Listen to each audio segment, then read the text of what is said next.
j'espère que vous allez bien. Je vous prends en ce dimanche 29 juin pour entamer un nouveau vlog, un nouveau carnet de lecture. Ça va plus être un carnet de lecture qu'un vlog puisqu'on est dimanche, comme vous l'avez compris. J'ai lu cette semaine, mais j'ai pas pris le temps de vous prendre en fait tout simplement pour débriefer de tout ça, de toutes ces lectures avec vous, pour la simple et bonne raison qu'il fait très chaud et que à chaque fois j'essaye de trouver un moment où je vais pouvoir quand même ouvrir mes rideaux sans avoir trop chaud pour que vous puissiez me voir.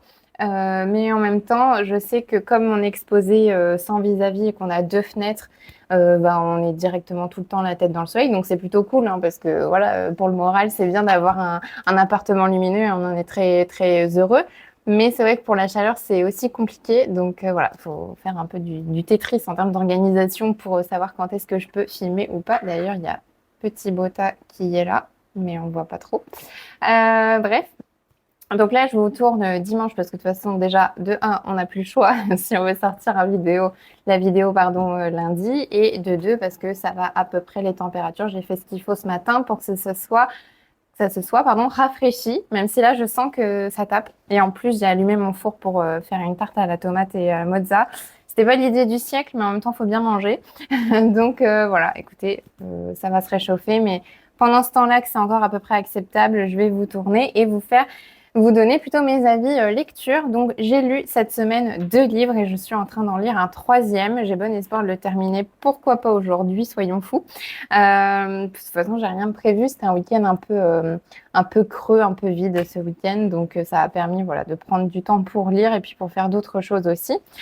S'agissant de mes lectures, donc j'ai terminé L'été meurtrier d'Oxford, Chou à la crime. Donc, c'est le tome 1 de la saga. Je ne sais toujours pas combien il y a de tomes dans cette saga, mais je pense qu'il y en a au moins 12 parce que j'ai vu le 12e à la librairie en grand format.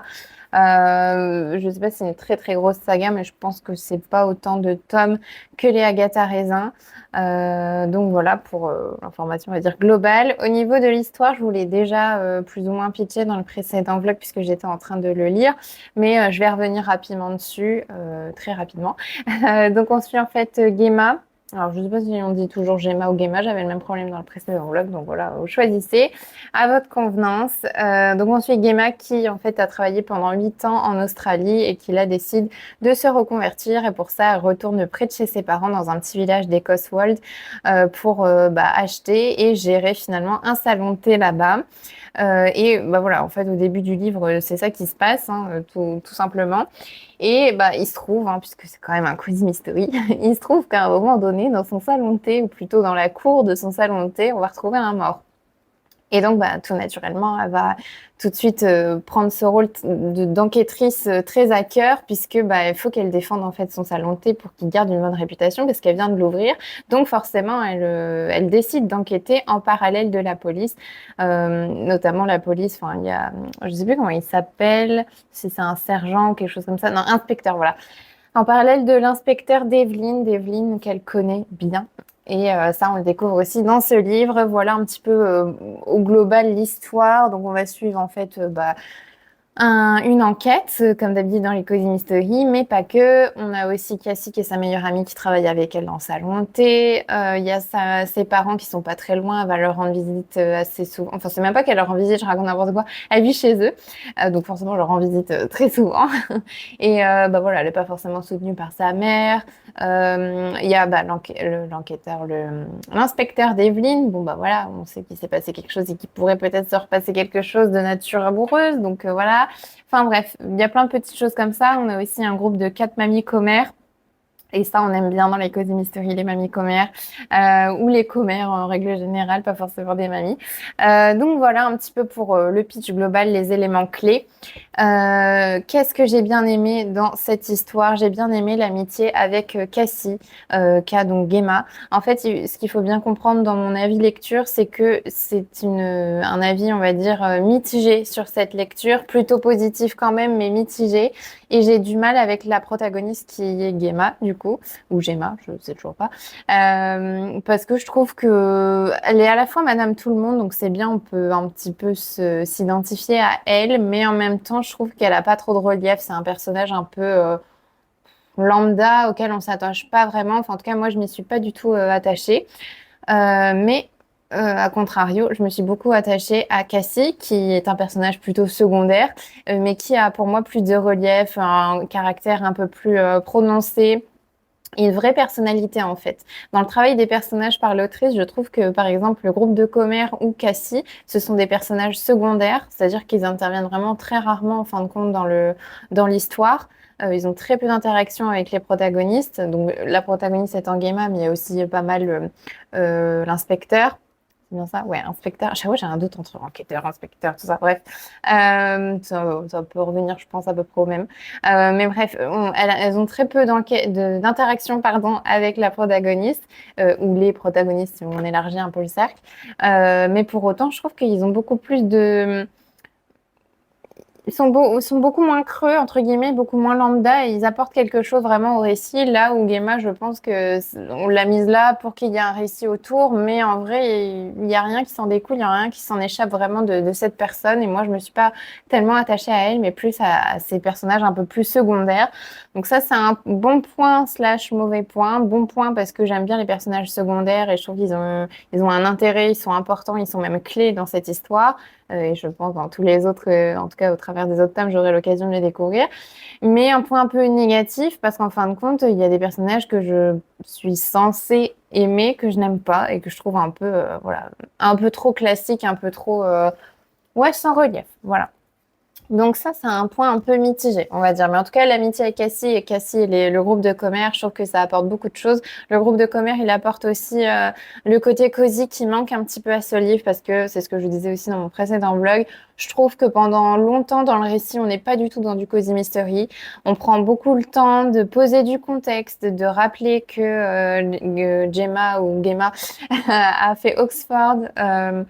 Que bah voilà, Oxford c'est incroyable, ça a un peu façonné sa vie, enfin voilà, on en fait des caisses hein, sur Oxford, donc le titre n'est pas du tout mensonger, on va bien parler d'Oxford, même un peu trop. J'ai trouvé qu'on en parlait vraiment beaucoup trop d'Oxford au début, je suis d'accord que ce soit important pour elle, qu'elle ait rencontré plein de gens importants et tout ça là-bas, mais je veux dire, c'est pas moi un Cozy Mystery, je m'attendais pas à ça vraiment. Un petit peu de contexte, un petit peu de, oui, voilà, on pose le cadre, pas de souci, mais c'est vrai qu'au bout d'un moment, ça revenait souvent et on parlait plus vraiment du salon de thé, on en parlait très très peu. Moi, ce que j'aime bien dans les Cozy Mystery, c'est qu'on parle, voilà, d'une décoration du salon, parce que là, il est question d'un salon de thé, donc je pensais qu'on allait parler de la décoration du salon de thé, des petites recettes, des clients, toutes ces choses-là. Je trouve qu'en fait, c'était vraiment secondaire, en tout cas dans la première partie, on va dire, du livre, si on peut décomposer ça. Ça se décompose pas, hein, mais disons qu'il y a vraiment une partie introductive avec du contexte Oxford Company. Et après, quand on est vraiment dans l'enquête, là, on commence à avoir des infos un petit peu sur le salon de thé, le quotidien là-bas, tout ça, tout ça. Donc, la deuxième partie m'a plus convenu. Ça ressemblait plus à du Cozy Mystery pour moi que la première. Parce que voilà, trop axé sur Oxford, trop axé sur du contexte. Et en même temps, j'ai oublié de vous dire, c'est un peu normal parce que c'est un premier tome d'une saga. Donc, il faut bien qu'on sache de qui on parle, ce qu'elle a vu et vécu avant, pour potentiellement amener des potentielles intrigues futures. Donc voilà, pareil, un peu mitigé là-dessus. Il y a du bon, il y a du moins bon. Mais ce que je voulais vous dire aussi, c'est que les commères apportent un peu cette note d'humour, cette note de cosy qu'on n'a pas forcément dans le reste du livre. J'ai trouvé qu'effectivement, ça manquait un peu de situations un peu cocasses, grotesques, d'humour, même de légèreté par moments.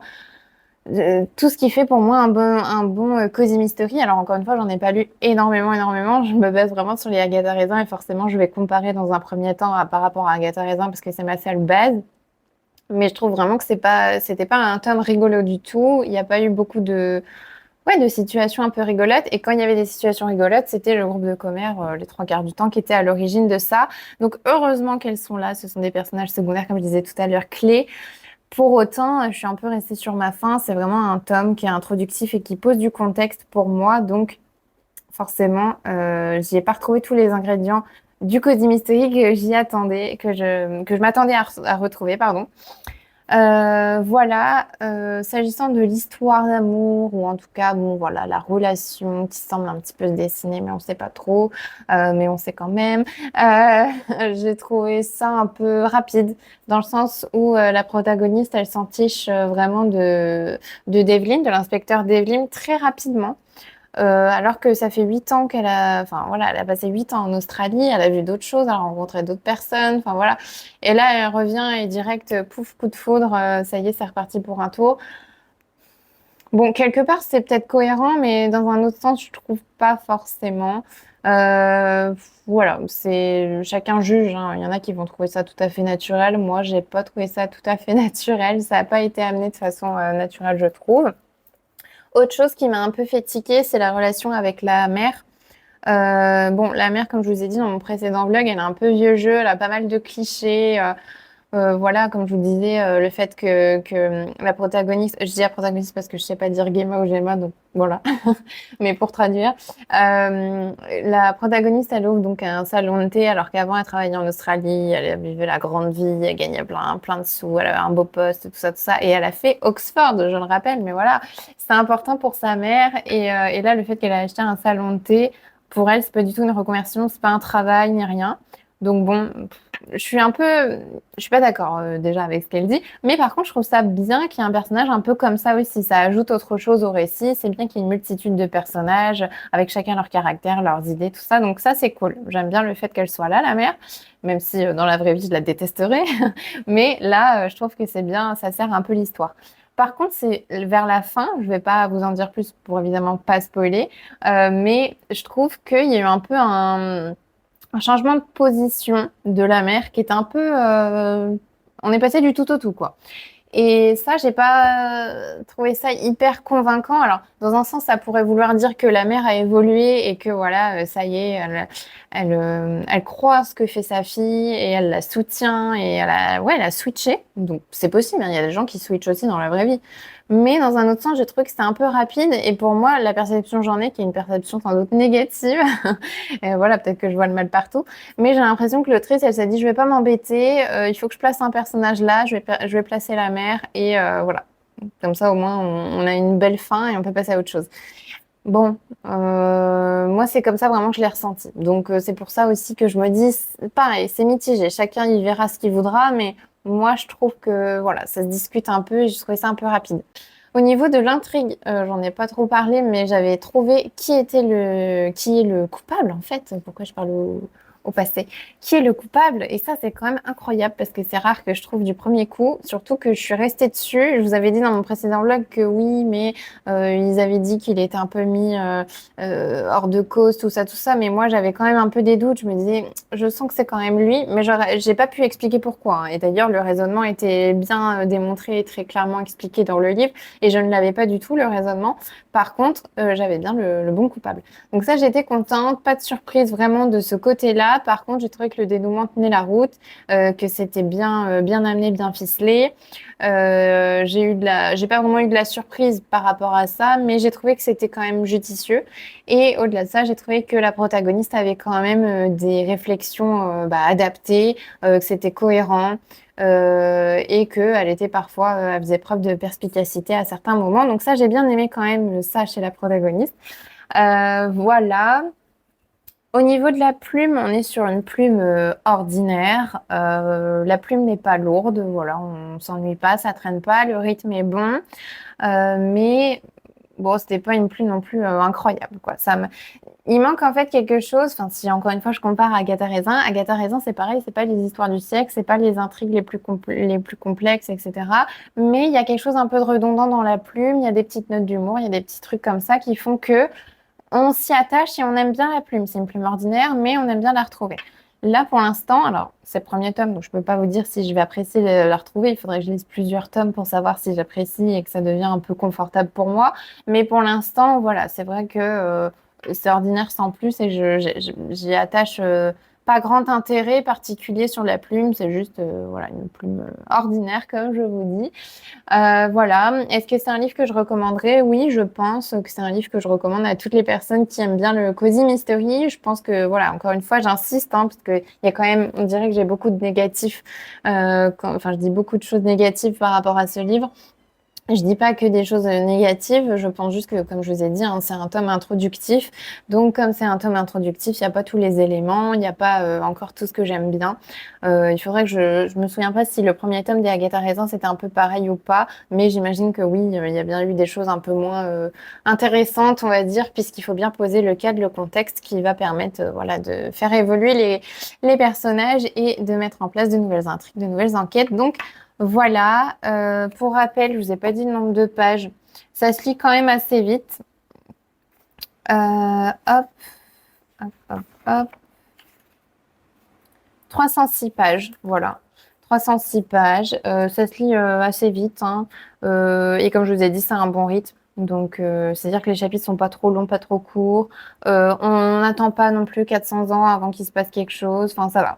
Je trouvais ça très bien quand même globalement. Donc voilà pour mon avis.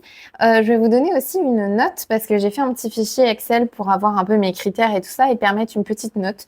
Donc je vais vous donner ma note, je la mettrai à l'écran aussi. Je vérifie aussi que j'ai bien tout dit par rapport à ce que je vous ai mentionné, mais je crois que c'est à peu près ça.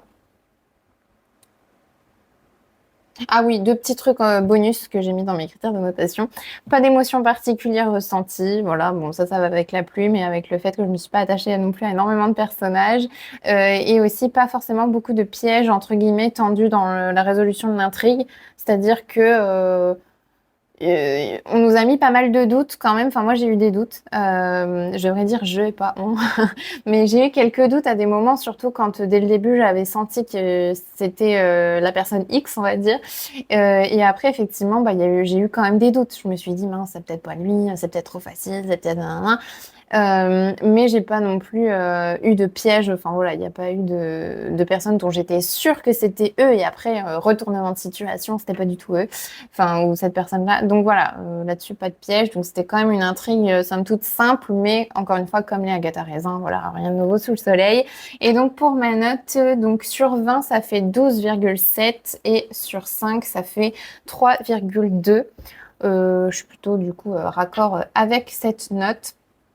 Voilà pour ça. On est quand même au-dessus de la moyenne, donc c'est correct, hein. J'ai bien aimé cette lecture, mais encore une fois, loin d'être un coup de cœur. Et c'est un tome, comme je l'ai dit beaucoup de fois, introductif. Donc voilà, c'est jamais les plus passionnants, les tomes introductifs. Ensuite, j'ai lu un autre livre. Je change du coup de page Excel. Je vais souvent faire ça, je pense. C'est trop cool en vrai d'avoir une note à vous donner. Donc, le deuxième livre que j'ai lu, je l'ai terminé hier, c'est Nous les menteurs. Je crois que je vous l'avais présenté dans le book haul et je vous avais dit que ça allait suivre, c'est-à-dire que ça allait être une de mes prochaines lectures parce qu'il y a la série qui est sortie sur Prime Video, donc Amazon Prime Video. D'ailleurs, j'ai regardé le premier épisode hier, dès que j'ai fini le livre, pour voir un petit peu si ça respectait un peu les codes et tout ça. Il y a 8 épisodes, donc je ne sais pas quand est-ce que je vais les regarder, parce que je crois qu'ils font 40 minutes chacun. Je suis pas du genre à regarder je sais pas combien d'épisodes d'un coup, donc voilà, ça va me prendre un petit temps. Mais j'étais trop impatiente de voir comment ils l'avaient adapté, si c'était adapté à peu près fidèlement ou pas, donc j'ai commencé à regarder quand même. Mais on scinde bien les choses en deux et on parle ici du livre. Donc Nous les menteurs, c'est un livre qui est sorti il y a à peu près 10 ans. Et pareil, je crois que je vous avais pitché un petit peu l'histoire. Si c'est pas le cas, je vais vous le faire maintenant. Et après, je vais faire une petite pause pour aller checker ma tarte parce que je pense que je vais peut-être faire même la pause maintenant et je vous reprends juste après. Me voilà de retour. J'ai bien fait d'aller voir parce que ma tarte était finie de cuire, enfin elle était prête et je sais pas depuis combien de temps. Mais bon, elle a une bonne tête donc je pense qu'elle a pas trop surcuit, on va dire. Donc oui, je voulais vous parler de ce livre et notamment vous faire un rapide résumé. Donc dans ce livre, on va suivre la famille Sinclair et je cite la splendide famille Sinclair parce qu'en fait ils sont beaux, riches, ils vivent sur une île, enfin ils vivent sur une île. L'été, ils vivent sur une île, c'est-à-dire que le grand-père et très très très riche. Mais alors vraiment très riche. C'est une famille américaine vraiment de tout ce qui a de plus un peu cliché, on va dire riche, pas tellement de diversité, pas mal de traditions. Ils font des sports de riches, ils vont tout le temps faire du bateau. Ils sont jeunes, ils n'ont pas le permis bateau, ils font du bateau. Enfin bon, voilà, vous voyez un peu le délire. Et du coup, donc le grand-père est très très riche, hein, vous l'avez compris. Et il a acheté une île sur laquelle il a fait construire 4 maisons. Et en fait, tous les étés, toute la famille se réunit. Donc en fait, le grand-père et sa femme je ne sais plus comment elle s'appelle, mais bref, ont eu 3 filles et chaque fille a eu ensuite des relations, voilà, mais sont nés plusieurs enfants. Il y a une des filles qui a eu 3 filles, donc 2 jumelles et une plus grande. Il y en a une autre qui a eu qu'une seule fille et elle est séparée de son mari. Bah, c'est d'ailleurs celle qu'on suit, c'est-à-dire la fille qu'on suit. Et ce livre-là est écrit à la première personne d'ailleurs, c'est à travers le regard de Cadence, qui est donc cette fille-là, donc fille unique. Et son père, il est parti il y a des années et il vit ailleurs, dans le Colorado, je crois. Et elle le voit de temps en temps, mais très très rare. Elle vit vraiment côté Sinclair. Et d'ailleurs, le fait qu'ils se soient séparés, bah, le grand-père, voilà, il considère plus l'ex de sa mère. Enfin voilà, c'est très traditionnel en fait. Il faut se marier, bien se marier, avoir des beaux enfants, comme voilà, beaux enfants.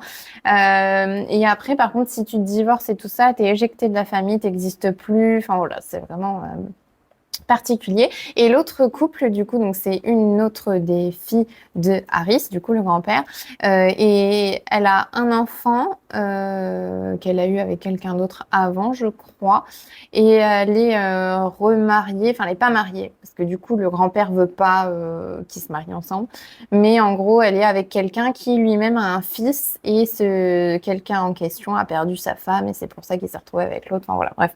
Et du coup, le fils est considéré un peu comme une pièce rapportée, voilà. Mais il était venu un été quand il était petit parce qu'il venait de perdre sa mère justement et le père, son père était déjà en relation avec l'une des 3 filles. J'espère que vous me suivez toujours. Et donc ils avaient dit bon bah qu'ils viennent, voilà, pour que déjà les 2 frères en question s'entendent bien, puisque je sais pas si c'est super clair ce que je raconte, mais je vous mettrai une photo parce que dans tous les cas, ah mais attendez, je suis bête. Il y a ça, voilà. C'est l'arbre généalogique. J'aurais dû commencer par là, en fait. Voilà. Donc, il y a Harris Sinclair et Tipper Taft, donc les grands-parents. Ensuite, il y a 3 filles. Donc, il y a Carrie, Bess et Penny. Penny, c'est la mère de Cadence. Cadence, c'est celle qui nous raconte l'histoire dans ce livre. Voilà, c'est plus simple. Ensuite, il y a Bess qui est avec Brody. Donc, Brody, je crois que... Non, je vais vous dire une bêtise, bref. On reste sur Bess. Bref, Bess, elle a 3 filles. Donc, la plus vieille, c'est Myrène, qui a le même âge à peu près que Cadence, et que aussi Johnny. Et aussi 2 jumelles que je vous disais, donc Liberty et Bonnie. Ah oui, et il y a une autre personne aussi, c'est Taft. Voilà, bon, bref. Ils sont petits, hein, les 3 autres. Donc voilà. Et après, il y a Carrie qui est mariée avec William. Et là, du coup, Carrie, elle a eu Johnny. J'espère que je me souviens bien. Elle a eu Johnny d'un premier mariage, je crois, bref. Et alors, il y a Will, mais Will, il est plus petit. Et il y a Gat, je sais plus, G-A-T, mais Gadwill, je crois, ou un truc comme ça, il s'appelle, qui est le fils, du coup, du nouveau mari de Carrie. Voilà. Enfin, pas mari, parce qu'ils sont pas mariés encore une fois. Mais voilà, et donc c'est lui, l'enfant, Gad, là, qui est, on va dire, la pièce rapportée, ça m'embête de dire ça, mais voilà, de la famille. Je sais pas si c'est plus clair. En gros, à ce niveau-là, au niveau de Johnny, il y a un autre enfant qui n'est pas mentionné ici parce qu'il n'est pas un enfant, on va dire, issu de cette famille-là, issu par les liens du sang, qui est Gad. Voilà. Mais il est important parce qu'en fait, Johnny, Gad, Myrène et Cadence, c'est un quatuor de jeunes qui ont vraiment vécu leurs étés ensemble et qui sont maintenant adolescents et on les suit tous les 4 là-dedans. Et c'est eux les menteurs. Voilà. C'était le résumé le plus long de l'histoire. Alors que le résumé, il fait que ça, mais j'ai passé vraiment 1 heure à vous expliquer tout. Bref, je ne sais même pas si c'est clair, mais c'est pas grave. Écoutez, vous avez l'idée. En gros, c'est une famille riche qui se retrouve tous les étés sur une île que le grand-père possède pour passer un été inoubliable ensemble où ils font absolument tout ce qu'ils veulent parce qu'ils ont plein de sous. Voilà, en gros, c'est ça. Et qui sont les plus beaux, les plus forts et tout ça, tout ça. Donc on les suit là-dedans. Comme je disais, chacun a sa maison. Là, quand on les suit, donc ils sont adolescents, les 4, donc avec Cadence notamment, et ils ont leur propre maison. Je sais plus laquelle c'est, mais c'est pas grave. Et donc ils vivent vraiment comme ils veulent là-dedans. Ils ont juste en fait à venir aux repas familiaux le soir, je crois, ou certains qui se déroulent le midi. Mais sinon, ils font vraiment tout ce qu'ils veulent. Ils sont libres. S'ils veulent aller faire du bateau, ils font du bateau. S'ils veulent faire du tennis, ils font du tennis, pardon, et des bêtises d'ailleurs. Voilà, ils font font vraiment ce qu'ils veulent, les parents s'en fichent, voilà, à part les réunions de famille qui sont très importantes. Bon, jusque-là, pas grand-chose d'hyper intéressant, vous allez me dire, mais en fait, il y a quand même des choses très pertinentes dans ce livre. Pourquoi? Parce qu'il y a pas mal de thématiques qui sont traitées, évoquées. Notamment, il y a un secret, et Cadence, elle a un secret, mais pas que, les menteurs ont un secret, donc les 4 que je vous ai évoqués tout à l'heure, ils ont un secret. Quand on commence le livre, on sait que c'est Cadence qui nous raconte l'histoire, on sait qu'il s'est passé quelque chose pour elle, qu'elle a des trous de mémoire, qu'elle a eu un accident, mais on ne sait pas déjà dans quelles circonstances a eu lieu l'accident et on ne sait pas ce qui lui manque en fait dans sa mémoire, ce qui est logique puisqu'on la suit elle et qu'elle a des trous de mémoire. Mais on sait que aussi que tout le monde, tous les autres, donc que ce soit ses cousins, ses grands-parents, ses tantes, sa mère, tout le monde sait ce qui s'est passé, mais personne ne veut lui dire. Parce que tout le monde dit oui, mais il faut que tu retrouves la mémoire par toi-même, c'est ce que les médecins disent, on te dira rien, blablabla et tout. Sauf qu'elle, ça l'embête, quoi. Ça l'embête parce que déjà, elle se rappelle de rien, donc c'est frustrant. Elle a des bouts de trucs, mais elle n'a pas toute l'histoire, donc c'est un peu un texte à trous, quoi, cette période-là.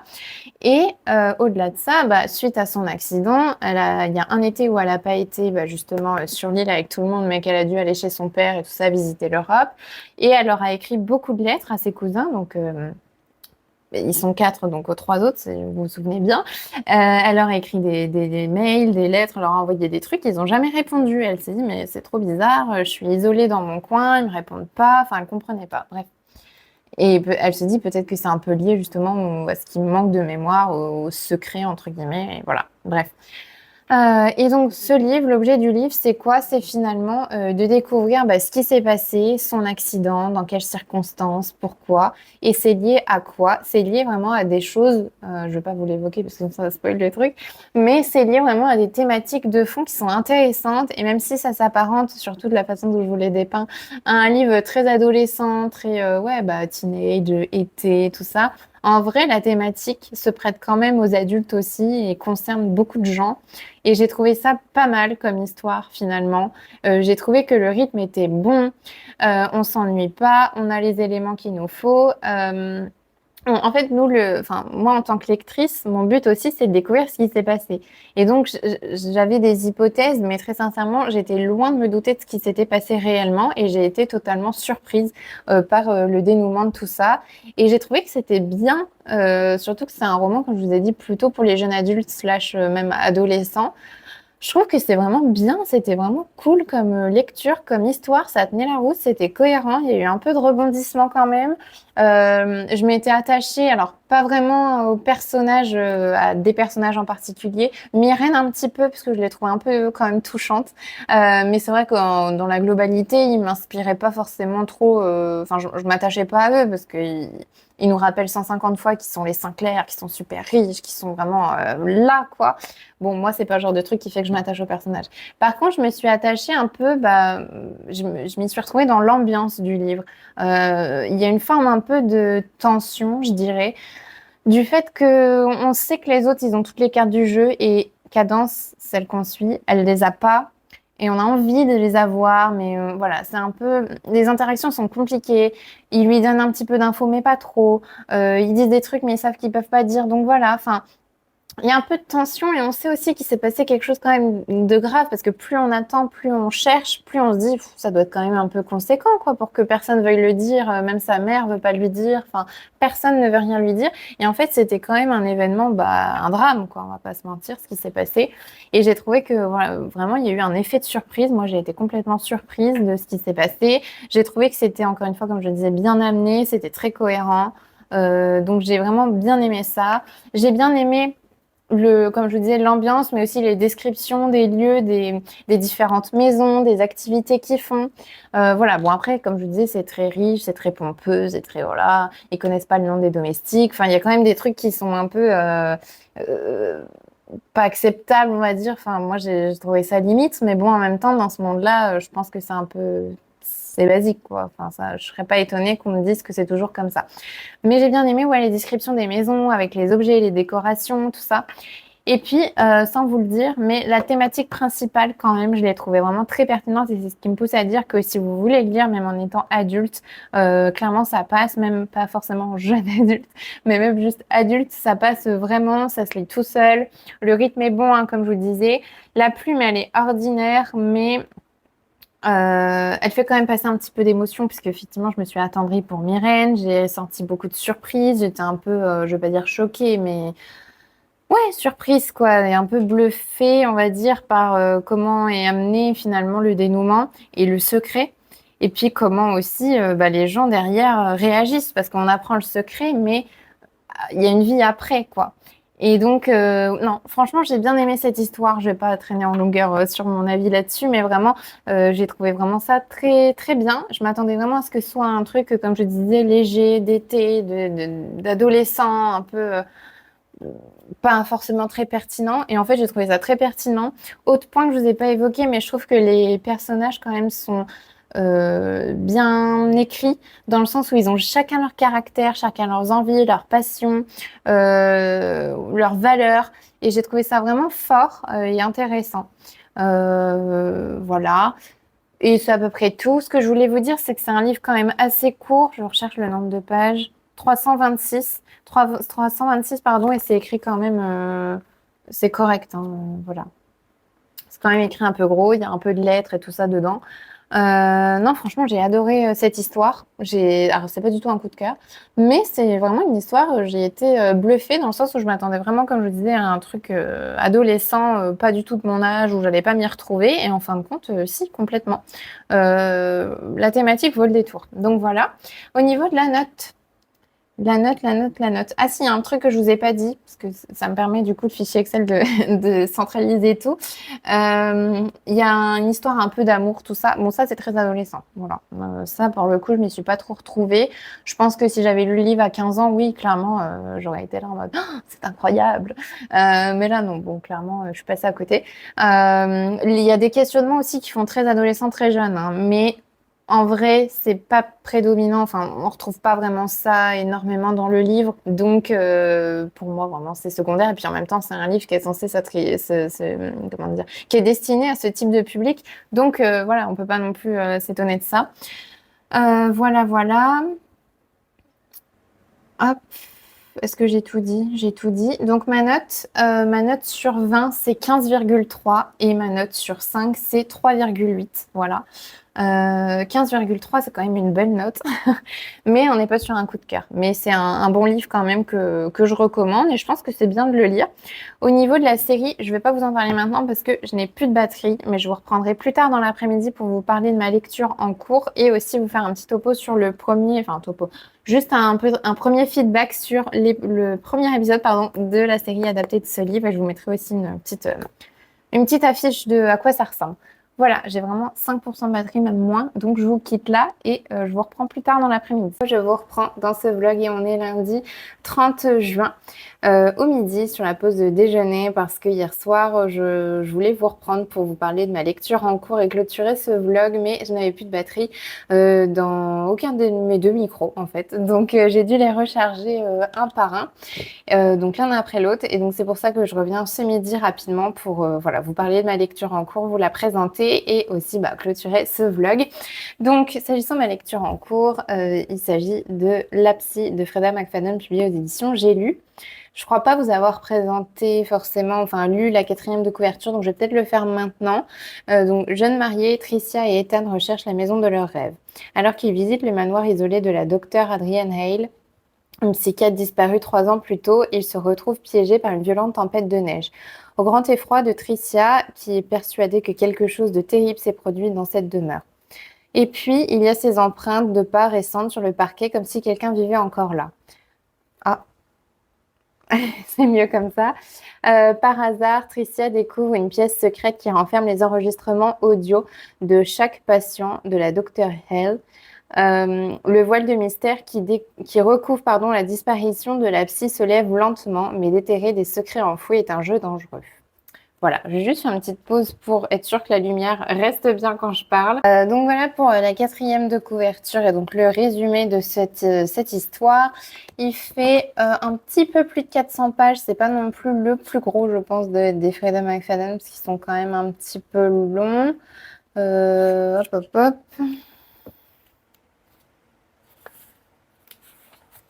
Eh ben, je crois que c'est 409 pages, voilà. Et j'en suis à la page, hop, 234, voilà. Et je l'ai commencé samedi, je crois. Voilà, samedi, on est lundi. Je voulais le finir hier soir, puis en fin de compte, j'ai fait autre chose, donc voilà. Mais je pense, j'ai bon espoir quand même de le terminer, pourquoi pas ce soir. Je suis très contente de lire cette lecture. Comme vous le savez, je voulais vraiment le lire rapidement. Ça fait quelques semaines maintenant que je l'ai. Enfin, dès que je l'ai vu qu'il sortait en poche, je l'ai acheté. Et j'ai pas forcément pris le temps de le lire jusqu'alors parce que c'est vrai que j'avais une idée bien précise des tomes de la femme de ménage et que j'avais un peu peur d'avoir des attentes trop hautes, etc. Bref, et puis j'attendais aussi d'avoir un peu des retours pour savoir justement si j'allais être déçue ou pas. Et en fait, les retours sont plutôt positifs autour de ce livre. Donc, je me suis dit, je me lance. Je savais pas quoi lire. Donc, voilà, c'est fait. Et puis en plus, comme je vous ai dit, ça fait 409 pages, mais c'est du Freda McFadden. Donc, enfin, c'est facile à lire, la plume est accessible, hein. Mais en plus, voilà, l'édition fait que c'est quand même écrit assez gros. Donc, ça va assez vite. Voilà. Je vous ferai un avis plus détaillé lors de mon prochain vlog. J'attends vraiment de le terminer pour savoir un petit peu où j'en suis dans cette histoire. Et voilà. J'ai perçu deux, trois petits trucs que je pense qu'il faut deviner, entre guillemets. Mais je pense que le moment, c'est à la page 160 où j'ai eu le déclic. Et je pense que c'est à peu près à ce moment-là où je pense tous les lecteurs l'ont eu, j'espère. Enfin, j'espère. Je pense que c'est fait pour parce qu'il y a vraiment beaucoup de liens, d'indices. Donc, à moins que ce soit un piège, je vous dirais. Mais pour l'instant, j'ai l'impression vraiment que c'est ça. Et c'est pas la résolution enfin c'est pas on sait pas ce qui est devenu Adrienne encore à ce stade. Mais j'ai associé quelque chose. Voilà, on va dire ça comme ça. Donc j'étais toute contente. Je sais pas si c'est un giga piège ou pas. Peut-être, hein, mais je me dis c'est énorme toutes les pistes en fait qui, comment dire, toutes les cases qui sont cochées pour que ce soit ça, ça me semblerait fou que ça ne le soit pas du coup. Mais bon, voilà. Sinon, que dire d'autre? Bah, la plume, toujours pareil que pour la femme de ménage, hein, c'est fluide, c'est un page turner, on continue. Même si au début, euh, en fait, c'est pas qu'il se passe pas grand-chose. Si, il se passe des choses, mais euh, on n'est pas tout de suite dans... Je sais pas comment dire. On les suit juste visiter une maison et en fait, ils sont dans une tempête de neige. Donc, qu'est-ce qu'ils font? Ils restent bloqués dans la maison. Grosso modo, c'est ça. Le pitch de départ, on a envie un peu de savoir justement qu'est-ce qu'ils vont faire dans cette maison, est-ce qu'ils vont y rester, est-ce qu'ils vont pouvoir rentrer chez eux ou pas, découvrir la maison. Donc, il y a quand même un enjeu, mais en même temps, c'est pas un truc hyper ça se coupe pas énormément, quoi. C'est pas le rythme est pas hyper intense à ce stade.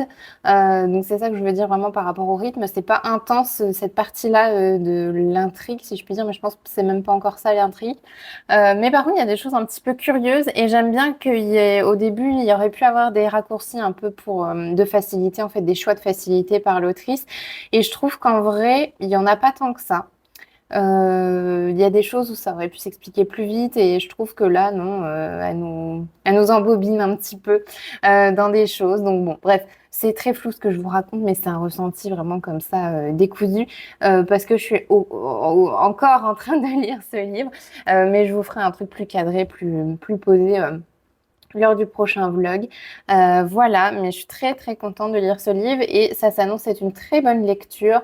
Pour l'instant, pas un coup de cœur, mais voilà, encore une fois, je suis à la page 234 sur 409. Il peut se passer plein de choses et ça pourra peut-être être un coup de cœur, je vous dirai. J'aimerais bien parce que ça fait très longtemps que j'ai pas eu de coup de cœur.